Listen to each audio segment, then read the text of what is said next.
9 minutes. जी sir, वाकिफ हूं। शुक्रिया सर, बिल्कुल शुक्रिया सभापति महोदय। एक छोटी कहानी से शुरू करना चाहता हूं। हमारे विश्वविद्यालय में एक शिक्षक थे, वो कह रहे थे कि एक सेठ थे राजस्थान में, अचानक सांप सांप चिल्लाने लगे। तो लोग आए, बोले क्या हुआ? बोला देखो सांप अभी पेट पर से चल के चला गया। बोले काटा तो नहीं ना? बोला नहीं काटा नहीं, रास्ता देख गया है। So when I rise Professor, this is my court. Everyone in the house knows. Note of your use. Sir, ये तो मैंने कहा है. Sir, Go ahead. Sir, I would want all of you to give me uninterrupted time. I'll not speak anything which is going to prick you or disturb your rhythm. What I wanted to say, sir, असल में कई वर्ष पूर्व भी देखा इस देश में, आज भी देख रहे हैं। जब बहुत बड़ी सत्ता आती है ना, तो कई ख्यालात आते हैं। कुछ अच्छे होते हैं और कुछ लगता है जिसको हम कहते हैं लोएस्ट हैंगिंग फ्रूट।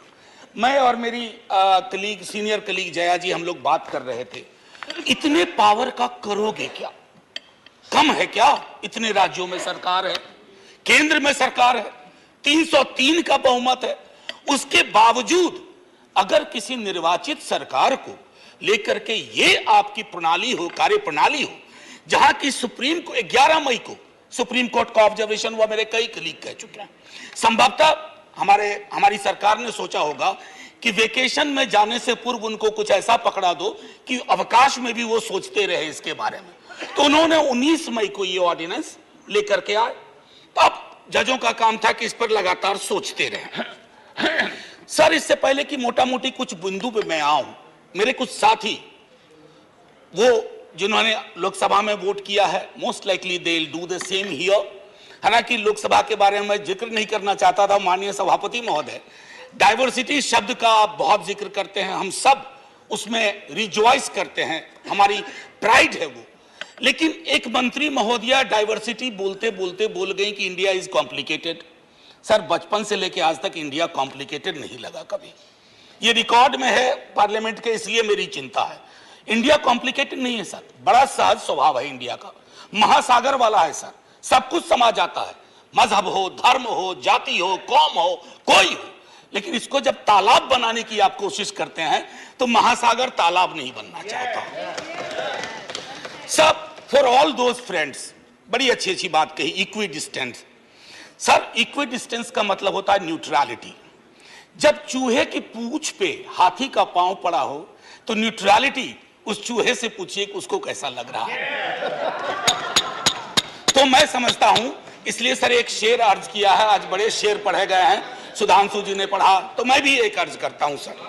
ये पड़ोस के मुल्क से आया है। तुम तकल्लुफ को भी इखलास समझते हो फराज, तुम तकल्लुफ को भी इखलास मतलब ट्रू फ्रेंडशिप, तुम तकल्लुफ को भी इखलास समझते हो फराज। दोस्त होता नहीं है हर कोई हाथ मिलाने वाला, आपकी पेशे नजर है जी।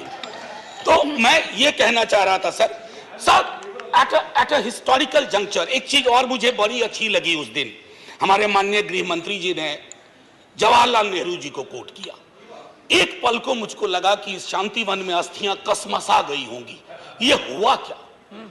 ये हुआ क्या? फिर अंबेडकर साहब को भी कोट किया, राजा जी को कोट किया, उन्होंने कन्हैयालाल मानिकलाल मुंशी को कोट नहीं किया, एचवी कामत को कोट नहीं किया, जो शायद ज्यादा उनके पक्ष में तर्क आ जाता।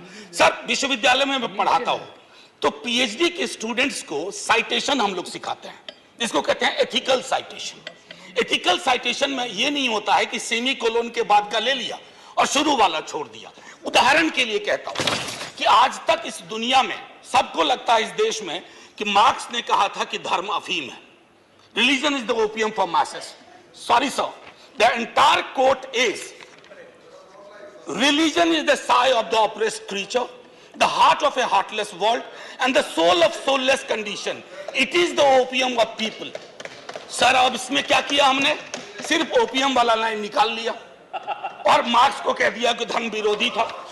सर, मैं इसलिए कहता हूं साइटेशन बहुत इंपॉर्टेंट चीज है। बहरहाल जवाहरलाल जी की अस्थियों को मजा आया होगा, जहां तक मुझको लगता है शांतिवन में। सर, ये मूलतः, मैं इसलिए नहीं कहता कि मैं बीजेपी के कार्यप्रणाली का विरोधी हूं सर, वो एक पॉलिटिकल रियलिटी है, हम भी एक पॉलिटिकल रियलिटी हैं। हम शत्रुता की जुबान से हमें एक दूसरे को संबोधन नहीं करना चाहिए, ना सदन में न सदन के बाहर। साहब हम इंडियन मुजाहिदीन नहीं है साहब, हम ईस्ट इंडिया कंपनी नहीं है, हम वो भारतवर्ष हैं जिसको महासागर मैंने कहा, और उस महासागर में आप भी हैं, हम भी हैं। हम और आप एक दूसरे की कीमत पर नहीं है। तो सर मैं ये कहना चाहता था कि ये प्रतिगामी बिल है सर, आपको घंटी नहीं बजाना पड़ेगा, मैं प्रॉमिस करता हूं, पक्का उसी में खत्म कर दूंगा। सर प्रतिगामी मैंने क्यों कहा, दुनिया देख रही है कि हम कितना प्रोग्रेसिव लेजिस्लेशन ला रहे हैं। सर ये मुझे जो चिंता इसमें ये हो रही है कि माननीय सर्वोच्च न्यायालय ने एक निर्णय दिया, सर कुछ सोच के दिया होगा ना। आप अक्सर कहते हैं कि नेहरू नहीं चाहते थे, अरे नेहरू 56 में नहीं चाहते थे, 67 वर्ष बीत गए हैं, हकीकत नहीं बदलती क्या? नेहरू के टाइम में हम सार्वजनिक क्षेत्रों में कितना ध्यान देते थे और आज हम बेचने पे ध्यान दे रहे हैं। ये फर्क आया है ना सर, चूंकि ये फर्क आया है तो हर हकीकत में फर्क होता है। 56 की दिल्ली और आज की दिल्ली वही नहीं है सर। सर मैं तो अरविंद केजरीवाल जी का बिल ही नहीं मानता हूं, दिल्ली गवर्नमेंट का बिल ही नहीं मानता हूं।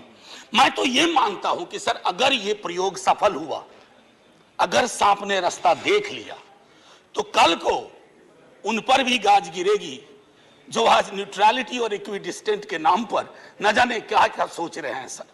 हम तब भी आपके साथ होंगे, ये तो गारंटी है सर, हमारे पास कोई विकल्प ही नहीं है।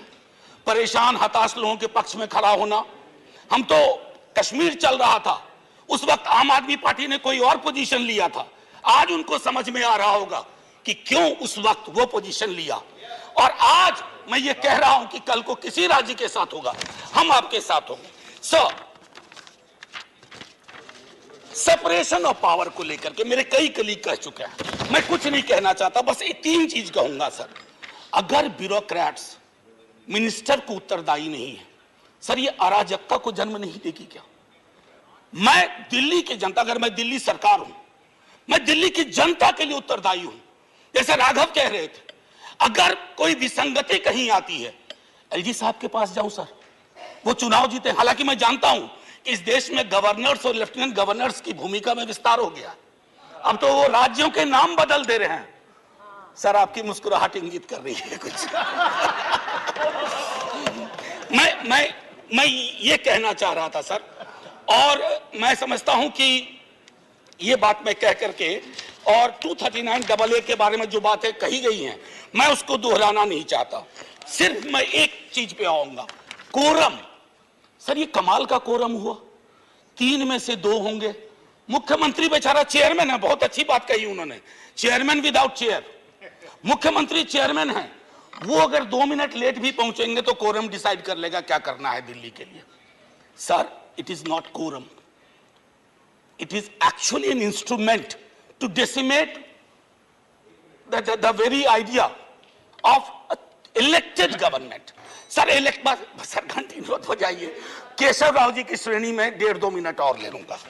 सर एक सोल डिस्क्रिशन का मामला आया है, सोल डिस्क्रिशन, और ये मैं आग्रह करूंगा माननीय गृह मंत्री जी से, हमारी महामहिम राष्ट्रपति के लिए भी जो संदर्भ आते हैं ना, to aid and advice of the cabinet और द मिनिस्ट्री, सर उनका भी सोल डिस्क्रिशन नहीं होता है। ये तो एक तरह से मुझे सोललेस डिस्क्रिशन दिख रहा है, आत्मा विहीन डिस्क्रिशन।